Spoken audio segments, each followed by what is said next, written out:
I'm Mila da Veela at Club 103 in Berlin.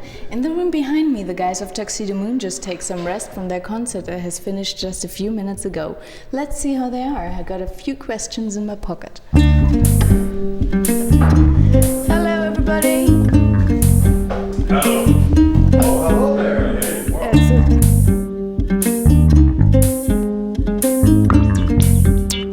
Okay, right now you were playing at the 103 Club. How was it?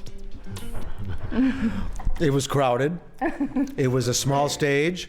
There were no lights, and otherwise it was great. Good audience. Good Berlin audience. Exactly. Yeah. People were nice. Okay. Yeah. How do you feel about being back in Berlin again after 7 years? Like Sisyphus reaching the top of the hill with that rock. And no, we've tried to come here a few times, but every time something went wrong, I was not able to understand why. Okay, how did you come up with the idea of Bardo Hotel soundtrack? The thing is, the Bardo Hotel record was, Blaine had the crazy idea to return to San Francisco. This band started in San Francisco in the late 70s. Okay. And we haven't been back there in over 20 years. And so we thought, how are we going to do the next record? Well, Blaine said, let's go back to San Francisco after so long a time and see what happens, see how that will affect the music, etc. That's how Bardo Hotel was born. We went back to San Francisco for 3 weeks. Every day we went to a studio and recorded and composed and recorded and composed. And what came out of that we called the Bardo Hotel. Why? Because we stayed in a Fleabag hotel in North Beach, San Francisco. I think Jack Kerouac died in that hotel. Okay. And that had a lot to do with the Bardo Hotel idea that later was attached to this recording. Okay, so when is the film gonna come out? The film will come out probably before we die, depending on how long we live. Okay. Good answer, yeah. So is the genuine Tuxedomoon sound changing? Well, I think the thing that changed since 2002 is the fact that now Blaine and me, we are both in the band, because we never been in the band, because I replaced Blaine when he left the band in '83, and then they sort of got together in 2000, and then I joined the band in 2002. So now there's like four of us. So how much more genuine can you get? Well, now you work a lot with acoustic instruments, and before we were used to a bit more electronic elements in your music. Is that deliberate?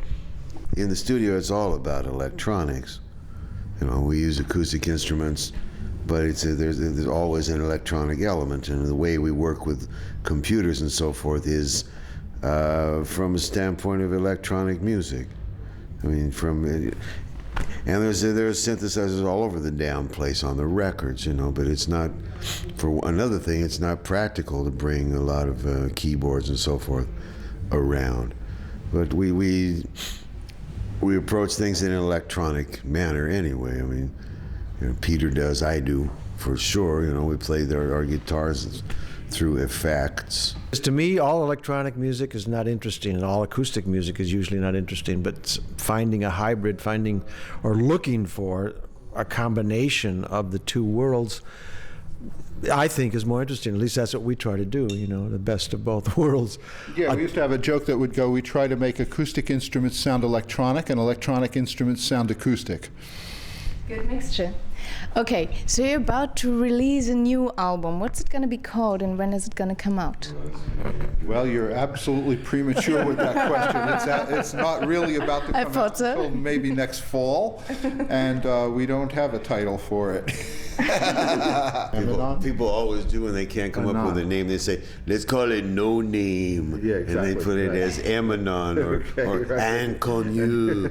Okay, he does all his anagrams. Okay, so we wait for that then. Yeah. So this year is your 30th anniversary, right? That's right. So how does this feel, like doing 30 years of doing music together? Working together for 30 years, I'm extraordinarily grateful for that fact. And not many musicians are lucky enough to do that. Or not many musicians are also lucky enough to be working at all.